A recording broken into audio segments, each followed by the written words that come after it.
Hello learners, how are you? This is Yash and welcome back to SSCT Point. So what we have to do in today's session? The same, continuing the simple prepositions. Why? Because in the last session we completed preposition 2. वो lecture थोड़ा सा लंबा था क्योंकि preposition 2 के कुछ ज्यादा क्या थे यूजेस है। बट फॉर का जो preposition फॉर आज हम करने वाले हैं उसके इतने ज्यादा यूजेस नहीं है for your exam point of view. तो ज्यादा लंबा सेशन नहीं रहेगा बट यूजफुल रहेगा जो भी रहेगा, है ना। तो स्टार्ट करते हैं guys without wasting any time and तो preposition फॉर के बारे में आज हम पढ़ेंगे, है ना। प्रपोजिशन फॉर, और मुझे ये भी इस बात का ही पता है कि भाई आप यूज करते होगे डेली लाइफ में, है ना। If you are taking the session for SSC examination, बहुत ही रेप्यूटेड एग्जाम है, तो मैं ये समझता हूँ, मानता हूँ कि भाई आपने बहुत इंग्लिश अपनी मतलब जो भी बेसिक इंग्लिश है यूज जरूर करी होगी लाइफ में। तो थोड़ा सा इजी हो जाएगा मेरे लिए to make you understand everything, है ना। तो मैं मानता हूँ कि अगर आप एसएससी सीजीएल के लिए प्रिपेयर कर रहे हो और लेक्चर देख रहे हो तो भाई आपको बहुत कुछ पता होगा, बट फिर भी आपको लेक्चर लेना जरूरी है। बिकॉज कभी कभार ऐसा हो सकता है कि कुछ ऐसा टॉपिक या कोई ऐसा कंसेप्ट या कोई ऐसा यूज रह जाए या आपने कभी ना पढ़ा हो और which is important for your exam point of view. तो इसलिए लेक्चर लेना जरूरी होता है and do not be egoistic, और घमंड में आने की जरूरत नहीं है, ठीक है। तो try to do what, improve yourself at every moment of your life, है ना, और योर करियर। चलिए आगे बढ़ते हैं। तो preposition फॉर के बारे में पढ़ेंगे, यूजेस पे आते हैं डायरेक्टली बिकॉज इसकी कोई डेफिनेशन नहीं है। और फॉर एक ऐसी preposition है, सिंपल preposition जो कॉमन है, ठीक है। बहुत सारा टाइप, बहुत मतलब बहुत तरीके से आपने यूज करा होगा लाइफ में। अब देखते हैं इसका पहला यूज, टू डिनोट टाइम। यहाँ पे ऑफ नहीं आएगा, शायद गलती से कर दिया है, डिनोट ऑफ तो नहीं होता कुछ, ठीक है। तो यहाँ पे ऑफ नहीं है। To denote time and can be used in all the tenses. preposition for time को डिनोट करता है, ठीक है। कैसे करता है हम देखेंगे। आपने सिंस के बारे में देखा होगा, सुना होगा, है ना। सिंस यूज होता है टाइम के लिए, इंडिकेट करता है कोई टाइम या कोई एक्शन पहले से होता आ रहा होता है, और उसके साथ फॉर भी होता है। और फॉर कौन सा टाइम को इंडिकेट करता है, पीरियड ऑफ टाइम को इंडिकेट करता है। जो सिंस होता है वो पॉइंट ऑफ टाइम को इंडिकेट करता है। इतना आपको डिफरेंसेस पता है and I also told you all of these things कि भाई इन द टेंसेस सेशन, है ना। तो टेंसेस में हमने पढ़ा था ये कि भाई फॉर और सिंस कैसे यूज होता है टाइम के लिए। तो आज हम केवल फॉर के बारे में पढ़ेंगे। तो फॉर जो है टाइम के लिए इंक्लूड यूज हो सकता है टू डिनोट टाइम, एंड किसी भी टेंसेस में आप लगा सकते हो फॉर को अगर इट इज नेसेसरी, है ना। पहला, he has been absent from the work for a long time. तो सिंपल सी बात है, यहाँ पे फॉर की हिंदी पता क्या हो जाएगी, हिंदी ध्यान रखना बस, हिंदी में गड़बड़ मत करना से। तो जब फॉर, वैसे तो फॉर की हिंदी पर्पस वाली भी होती के लिए, जैसे I am teaching you for my what, for my future, ना, या कुछ भी बना लो कि भाई I am teaching you for my career, है ना, इस तरीके से। तो भाई वहां पे हिंदी क्या हो जाएगी, के लिए। तो हिंदी चेंज होती रहती है प्रपोजिशन की अलग अलग सेंटेंसेस के बेस पे, है ना। तो अगर मैं बोलता हूँ कि भाई आई एम टेलिंग यू, या अगर मैं बोलता हूँ I am studying for my examination, तो वहां पे फॉर की हिंदी क्या हो जाएगी, के लिए, कि भाई मैं एग्जाम के लिए पढ़ रहा हूँ, मैं अपने एग्जाम के लिए पढ़ रहा हूँ। लेकिन जब फॉर टाइम को डिनोट करता है तो वहां पे उसकी हिंदी के लिए नहीं होती, उसकी हिंदी क्या हो जाती है, से। तो इस बात को ध्यान रखना है, हिंदी जरूर याद रखनी, बिकॉज अगर हिंदी समझ नहीं आएगी तो आप कैसे जो है अपनी मदर टंग से इंग्लिश पे ट्रांसलेट करोगे, है ना। बस यही है। तो he has been absent from the work for a long time, कि भाई इसका मतलब क्या हो गया, वो काम से एब्सेंट है। एब्सेंट को हिंदी में क्या कहते हैं, मतलब काम पे नहीं है बहुत टाइम से, बस ये बोल रहा है ना। वो अपने काम से एब्सेंट है, ठीक है, फॉर अ लॉन्ग टाइम। ये एक तरह का फ्रेज है लंबे समय को दिखाने के लिए, लंबे समय से, वो लंबे समय से अपने काम से एब्सेंट है ना। Next, Maria has been singing for 2 days। Maria जो है 2 दिन से गाना गा रही है। अब यहाँ पे 2 days क्या है आपका, पीरियड ऑफ टाइम है, तो उसके लिए किसका यूज करोगे, फॉर का यूज करोगे, है ना। तो पीरियड ऑफ टाइम को डिनोट करने के लिए जिसकी हिंदी से होती है, फॉर यूज करते हैं। Clark worked in that organisation for more than 10 years, कि भाई क्लार्क जो है उस ऑर्गेनाइजेशन में काम, नहीं, क्लार्क ने उस ऑर्गेनाइजेशन में काम किया है। वर्कड आ गया ना, वर्कड आ गया, वर्क की सेकंड फॉर्म भी तो लगा सकते हैं हम, ठीक है। किया है, काम किया है उस ऑर्गेनाइजेशन में 10 साल से ज्यादा, ठीक है, 10 साल से ज्यादा। तो इस तरीके से आप preposition फॉर का यूज करोगे टाइम के लिए। आई होप ये वाली स्लाइड में पहला यूज कंप्लीटली क्लियर हो गया होगा। अब आगे बढ़े। Second, to denote destination as a preposition of direction. Destination को भी डिनोट करता है। First of all let me choose white colour, because इस पे व्हाइट ही सूट कर, व्हाइट ही है मेरे पास, ठीक है। डेस्टिनेशन को कैसे इंडिकेट करवाएगा preposition फॉर। डेस्टिनेशन पता ना क्या होता है, जहां में आपको, जहां में जाना है आपको, जहां आपकी डेस्टिनी है ना। तो अगर आप कहीं चले हो, कहीं से चले हो, तो जहां आपको पहुंचना है वो क्या आपका डेस्टिनेशन है। गूगल मैप पे भी आप डालोगे तो वो पूछेगा डेस्टिनेशन क्या है आपकी, है ना। तो अगर कहीं जाना है, जो भी आपका डेस्टिनेशन है, जहां पहुंचना है, उससे पहले किसका यूज करोगे? प्रेपोजिशन फॉर का यूज करोगे। Like father is leaving for Mumbai tonight. ठीक है, पापा जो है मुंबई के लिए निकल रहे हैं आज रात को। तो मुंबई क्या है? डेस्टिनेशन है। डेस्टिनेशन से पहले क्या लगा दिए? प्रेपोजिशन फॉर का यूज इस तरीके से करोगे। ठीक है, आपको देखना भी है भाई कहाँ पे लगानी है प्रेपोजिशन। प्रेपोजिशन एक्चुअली आ किसके लिए रही है, तो इस बात का भी ध्यान रखना है आपको। यूं नहीं कहीं भी लगा दो। I am to leave for office work, है ना, मैं जो है निकलने को हूँ ऑफिस के लिए, है ना, या ऑफिस के काम के लिए निकलने को हूँ। तो ये क्या हो गया? आपका डेस्टिनेशन हो गया कि भाई काम पे जा रहे हो, तो उसके लिए क्या यूज करोगे? प्रेपोजिशन फॉर का, ऑफिस वर्क से पहले। ये आपकी डेस्टिनेशन हो गई ना। उसके बाद है the train is bound for Jaipur. इसका मतलब क्या हो गया? जो ट्रेन है वो किसके लिए बाउंड है, उसे कहाँ जाना है, वो किसके लिए बाधित है? जयपुर के लिए। यानी कि जो ट्रेन की डेस्टिनेशन है वो क्या है? जयपुर। तो यहाँ पे जो फॉर है किसके लिए आया है? जयपुर के लिए आया है। तो इस तरीके से आप यूज करोगे डेस्टिनेशन के लिए प्रपोजिशन फॉर का। I hope you are getting it. Third पे चले। टू डिनोट इंटेंशन और पर्पस। इंटेंशन का मतलब क्या होता है? इंटेंशन की हिंदी देखो, मेरे को हिंदी नहीं पता है, बट इंटेंशन का मतलब होता है इच्छा, एक तरीके से। तो अगर आपको अपने एक्शन का, अपने काम का, अपने वर्क का क्या बताना है, कोई भी क्या बताना है? पर्पस बताना है। पर्पस कि भाई आप क्यों कर रहे हो, तो प्रपोजिशन फॉर से आप इंडिकेट करोगे उस पर्पस से पहले। जैसे शी वर्क्स फॉर प्लेजर। इसका मतलब क्या हो गया? वो खुशी, एक खुशी अलग होती है, ये वाली खुशी अलग है। ठीक है, तो शी वर्क्स फॉर प्लेजर, यहाँ पे प्लेजर क्या है? उसका पर्पस है काम करने का। ठीक है, तो प्रेपोजिशन फॉर पर्पस से पहले लगाओगे, काम से पहले नहीं, पर्पस से पहले। प्लेजर क्या है? पर्पस है, इंटेंशन है उसके काम करने का, तो उससे पहले क्या लगा दिया? प्रेपोजिशन फॉर का यूज कर दिया। भाई वो खुशी के लिए, जो भी खुशी से मिलती है, ठीक है, तो उसके लिए काम करती है। उसके बाद next, father goes for a morning walk. इसका मतलब क्या हो गया? भाई फादर क्यों जाते हैं, किस लिए जाते हैं? मॉर्निंग वॉक के लिए जाते हैं, है ना।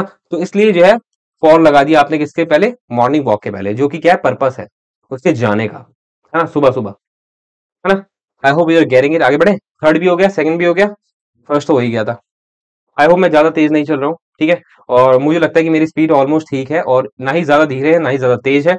और अगर एक सेंटेंस के ऊपर बहुत खींचूंगा तो सेशन बहुत बड़ा हो सकता है, सो दैट इज वाई मेरी स्पीड ऑलमोस्ट ऑलमोस्ट क्या सही है, बिल्कुल, है ना, ज्यादा तेज भी नहीं जा रहा हूँ। फोर्थ है डिनोट अ कॉज। कॉज क्या होता है? What do you mean bye cause? Cause होता है कारण किसी भी काम का।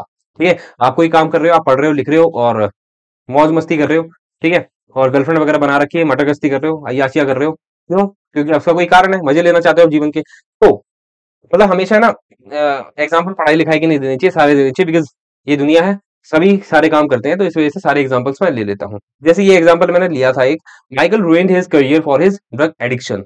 तो सिंपल सी बात है, ऐसे ही बहुत लोग हैं दुनिया में, ठीक है, जो ड्रग एडिक्शन के कारण अपनी जिंदगी खराब कर चुके हैं, या कोई अलग एडिक्शन होगा उनको, या अपनी जिंदगी खराब करने को है। ठीक है, तो इस तरह के सेंटेंसेस जो कि रियल लाइफ से रिलेट करते हैं, वो वैसे सेंटेंसेस में यूज करता हूँ। तो यहाँ पे क्या है? कॉज इंडिकेट करेगा आपका प्रपोजिशन फॉर, है ना। माइकल ने, रूइंड मतलब क्या होता है? रूइंड मतलब होता है बर्बाद कर देना। माइकल ने अपना करियर बर्बाद कर दिया, किसके कारण? ड्रग एडिक्शन के कारण। तो यहाँ पे फॉर क्या इंडिकेट कर रहा है? कारण क्या था करियर के खराब होने का? क्या था? Drug addiction. तो कारण से पहले प्रपोजिशन फॉर का यूज कर दिया, है ना। तो इस तरीके से प्रपोजिशन फॉर का यूज करोगे। नेक्स्ट है to mean in support of या इन फेवर ऑफ। ठीक है, प्रपोजिशन को कभी कभार आप इन सपोर्ट ऑफ की जगह या इन फेवर ऑफ की जगह भी यूज कर सकते हो। आई होप दोनों फ्रेजेस का मतलब आपको पता होगा। बहुत सिंपल है ना। इन दोनों फ्रेजेस की जगह क्या आ जाएगा? प्रपोजिशन फॉर आ जाएगा। जैसे we are not for jealousy, मतलब कि भाई यहाँ पे फॉर का मतलब क्या हो गया? इन सपोर्ट ऑफ या इन फेवर ऑफ, कि भाई हम जेलसी के सपोर्ट में नहीं है, या हम जेलसी के फेवर में नहीं है। तो इस तरीके से सेंटेंसेस में आप फॉर का यूज कर सकते हो। पता होना चाहिए कि फॉर ऐसे नहीं किसी के लिए भी लगा दो। कुछ पर्टिकुलर फ्रेजेस होते हैं, तो उनके लिए जिस फ्रेज के लिए प्रपोजिशन बनी है केवल उसी का यूज करो, आप अपने आप खाम को मत लगाना। नेक्स्ट है the candidates are on strike for women empowerment. इसका मतलब क्या हो गया? जो कैंडिडेट्स हैं वो धरने पे बैठे हैं, है ना, ऑन स्ट्राइक। अब देखो स्ट्राइक से पहले प्रपोजिशन ऑन का यूज आया। मैंने आपको बताया था कि कुछ वर्ड्स होते हैं जिनके साथ फिक्स्ड प्रपोजिशन का यूज होता है। तो स्ट्राइक एक क्या है? एक ऐसा नाउन है जिसके साथ केवल प्रपोजिशन ऑन आता है। तो इस तरीके से जब बार बार कोई phrase associated with that preposition आएंगे आपके सामने, तो याद होते रहेंगे। ठीक है, तो इसका सेंटेंस का मतलब क्या होगा? जो कैंडिडेट्स हैं वो धरने पे बैठे हैं, ठीक है, इन फेवर ऑफ, ठीक है, किसके फेवर में? विमेन एम्पावरमेंट के फेवर में, है ना, ये किसके सपोर्ट में, वीमेन एम्पावरमेंट के सपोर्ट में। तो इस तरीके से आप प्रेपोजिशन फॉर का यूज करोगे, है ना। I hope you are getting it, सब समझ में आ रहा है, सब विजिबल है ना। चलिए आगे बढ़ते हैं। सिक्स्थ, सिक्स्थ ऐसे नहीं, सिक्स्थ ऐसे होगा, है ना। चलिए, to express a wish, wish क्या होता है, इच्छा। जब आपको इच्छा बतानी हो, एक्सप्रेस करनी हो, ठीक है, जाहिर करनी हो किसी के सामने, तो किसका यूज करोगे, प्रेपोजिशन फॉर का। Like she hoped for a distinction, she hoped for a distinction, इसका मतलब क्या हो गया, डिस्टिंक्शन पता ना आपको क्या होता है। अच्छा मेरे को बताओ डिस्टिंक्शन में कितने मार्क्स आते हैं। तो उसने आशा करी किसकी, डिस्टिंक्शन की। तो यहाँ पे आशा करने के लिए जो वर्ब है उसके साथ प्रेपोजिशन फॉर का यूज करेंगे, क्योंकि वो एक तरह का क्या है, विश ही कर रही है। आशा करना एक तरह का विश ही तो होता है ना। तो यानी कि सिंपल सी बात है, आपको पता लग गया कि होप के बाद आप प्रेपोजिशन फॉर का यूज करना चाहिए आपको, क्योंकि वो विश को इंडिकेट कर रहा है। तो sorry, Tom hoped for pass marks, Tom hoped for pass marks. अच्छा ये बताओ, आपने कभी ये सुना है पासिंग मार्क्स।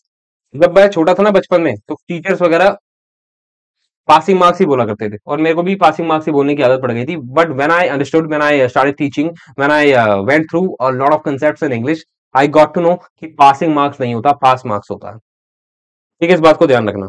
एक तरह का क्या है, कंपाउंड नाउन है पास मार्क्स, पासिंग मार्क्स नहीं होता है।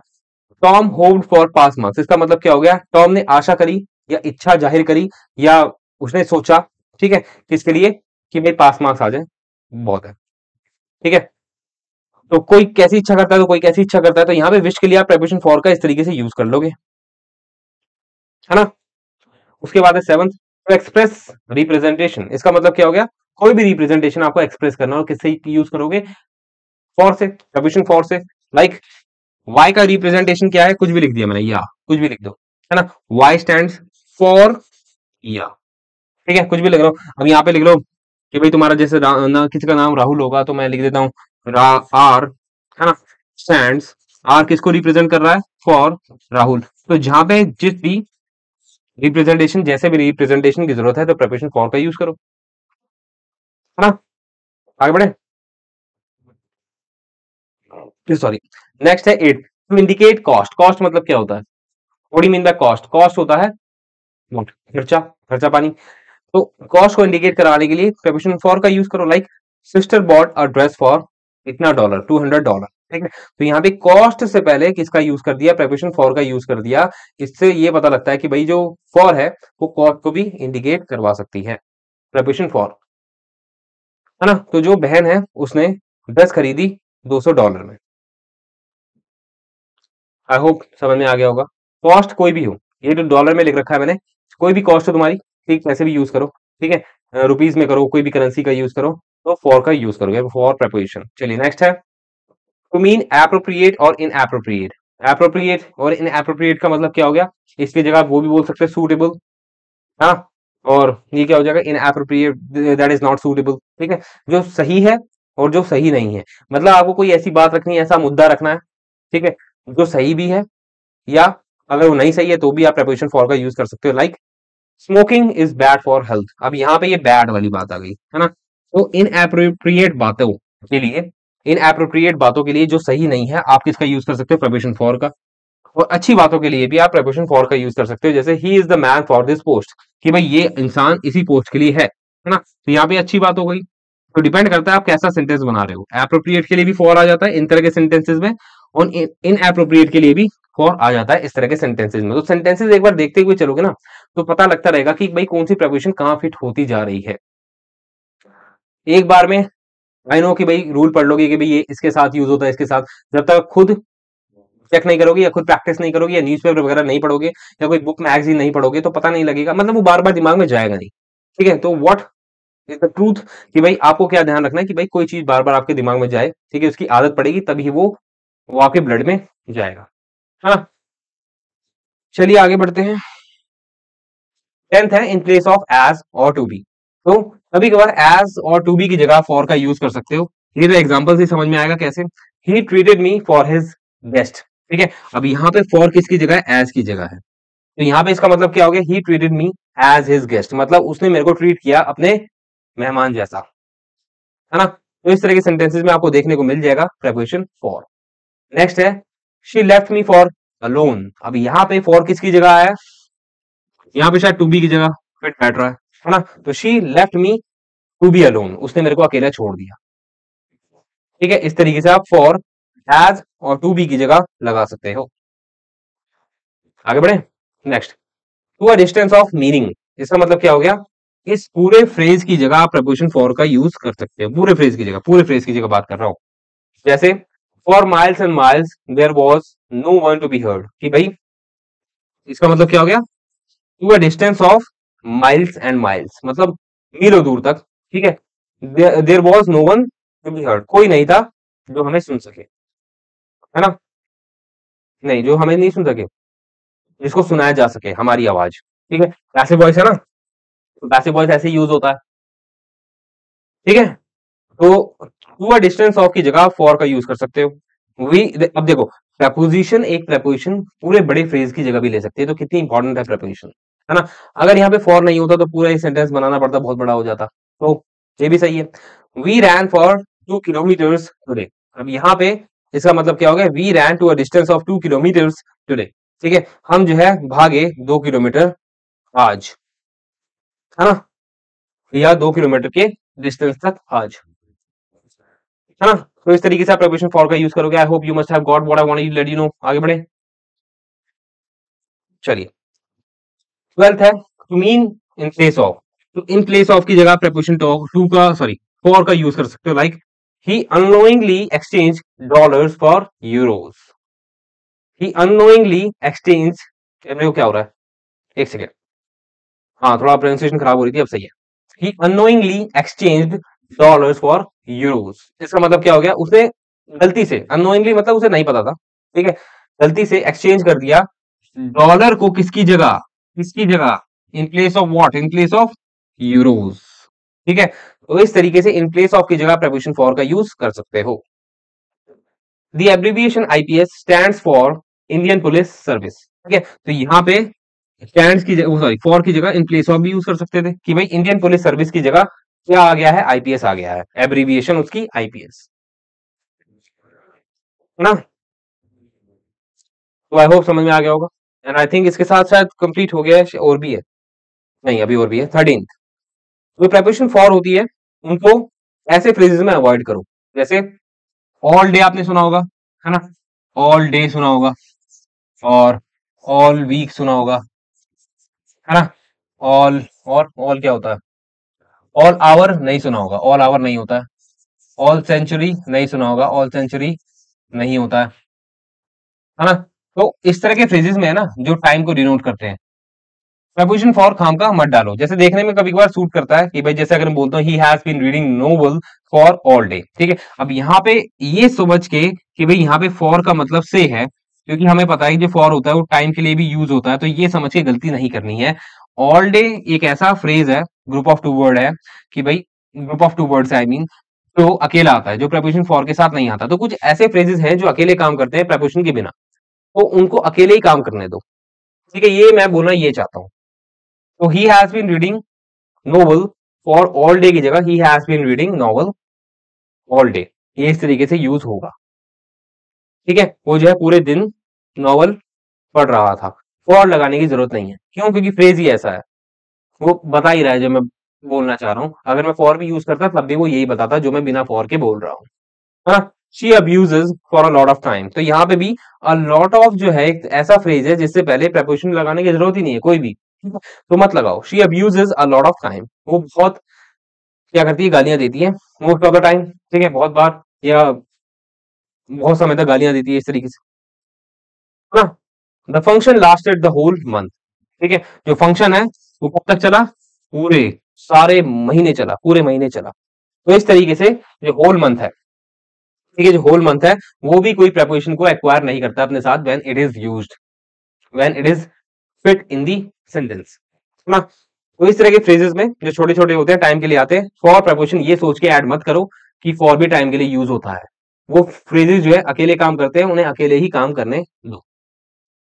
एंड विद दिस कंप्लीट हो गया आपका प्रपोजिशन फॉर। तो हमने प्रपोजिशन फॉर बहुत जल्दी कर लिया है ना। Thank you for taking good session of mind today. I hope you must have been liking my lectures, and continuously देखते रहिए जब तक एग्जाम नहीं आता, बहुत सारी प्रिपरेशन हो जाएगी और सब कुछ समझ में आ जाएगा धीरे धीरे। तो भाई प्रिपरेशन आज हमने फॉर कंप्लीट कर लिया, अब हम करेंगे नेक्स्ट सेशन में व्हाट, बाय, है ना। तो बाय करेंगे नेक्स्ट सेशन में, and till then what you have to do, keep on learning and have faith in God and have faith in yourself, है ना। चलिए अब मिलते हैं कब, नेक्स्ट सेशन में। Bye bye, take care and sayonara.